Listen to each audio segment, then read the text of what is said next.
не скісаць, а верыць у тое, што дабро заўсёды пераможа. 11 жніўня у 7:15 раніцы памёр вядомы беларускі палітык, навуковец і грамадскі дзеяч Александр Міленкевіч. 25 ліпеня яму споўнілася 79 гадоў. У апошнія месяцы ён змагаўся з наступствамі складанай аперацыі і праходзіў працяглую рэабілітацыю. Александр Міленкевіч нарадзіўся ў 1947 годзе ў горадні у сям'і настаўніка. Ягоны бацька Владзімір выкладаў геаграфію, маці Марыя дамаводства. Дома бацькі размаўлялі па-беларуску, але па-за домам асцерагаліся.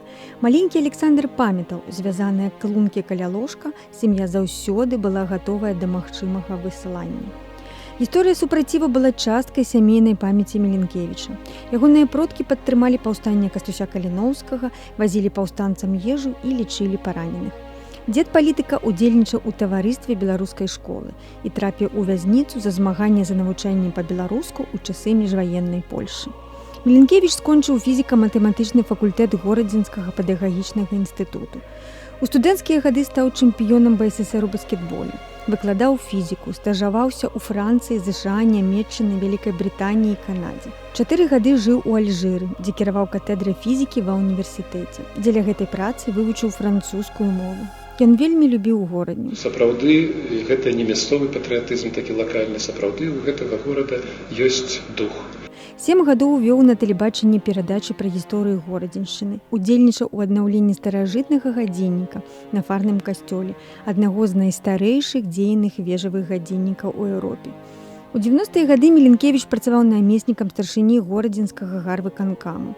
Адказваў за адукацыю, культуру, медыцыну, спорт, сродкі масавай інфармацыі і захаванне гістарычнай спадчыны. Зараз мы пазнаёмімся са славутым на весь Гродна віцэ-мэрам горада Александром Владзіміровичам Міленкевічам. Гэта чалавек вучоны, кандыдат фізіка-матэматычных навук, публіцыст, гісторык, лектар, талковы адміністратар, абаяльны чалавек, адным словам, асоба. Ён пакінуў пасаду падчас падрыхтоўкі рэферэндуму 96-го году, які называў антыканстытуцыйным. У 2006 годзе Александр Міленкевіч стаў адзіным кандыдатам у прэзідэнты ад дэмакратычных сілаў. Рашэнне аб удзеле ў прэзідэнцкай кампаніі для мяне і маіх калегаў было нелёгкім. Нелёгкім таму, што ў нашай краіне знікаюць апаненты ўлады.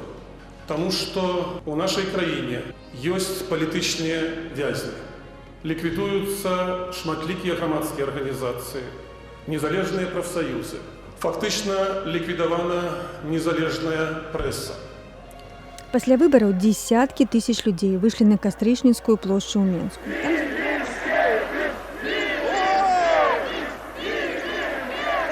Там з'явілася намётавае мястэчка, якое праз некалькі дзён разагналі сілавікі. Сотні былі затрыманыя.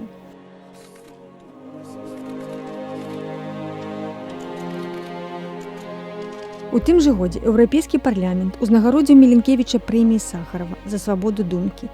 Пазней ён узначальваў рух за свабоду. У 2008 годзе рух пад кіраўніцтвам Міленкевіча заснаваў прэмію за свабоду думкі імя Васіля Быкава. Яе ўручалі беларусам, якія вызначыліся ў грамадскай, культурнай і творчай дзейнасці. А ў 22 годзе стаў дарадцам Святланы Ціханаўскай у пытаннях еўрапейскага выбару Беларусі. Людзі выйшлі не за краюху хлеба, людзі выйшлі не з эканамічнымі патрабаваннямі ў 2000 году. Яны выйшлі за годнасць. Это маральная каштоўнасць, гэта каштоўнасць еўрапейская. Несвядома людзі выступаюць за еўрапейскі лад жыцця.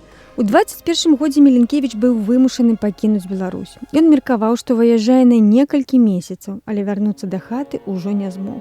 У 23 годзе ў ягоным доме ў Берштах правялі ператрус, пасля чаго дом апечаталі. Гэты дом на беразе возера ён пабудаваў сам на пачатку 90-х гадоў, на зямлі сваіх продкаў. Міленкевіч называў яго месцам, куды заўсёды хацеў вяртацца. У лістападзе 25-го году Александру Міленкевічу зрабілі плянавую аперацыю на соннай артэрыі. Пасля яе ўзніклі цяжкія ўскладненні, ацёк мозгу і шпітальнай інфекцыі. 3 тыдні ён правёў у рэанімацыі і некалькі месяцаў змагаўся за аднаўленне. Ягоная жонка Інна Кулей называла мужа надзвычай моцным духам чалавека. Мы ніколі не чулі ў спіну, напрыклад, каб Александра хтосьці ганьбіў. Проста вось за столькі гадоў. Уже прайшло практычна з гэтага 30 гадоў, з 2006. Я думаю, таму, што унутраная існасць беларусаў, яна вось якраз такая. Спакойная, узважаная, інтэлігентная. То бок ён адпавядаў вось гэтаму пачуццю унутранаму, вось гэтага годнага беларуса. Такім ён і застанецца ў памяці многіх беларусаў, спакойным, годным, адданым горадні, беларускай мове і еўрапейскай будучыні сваёй краіны.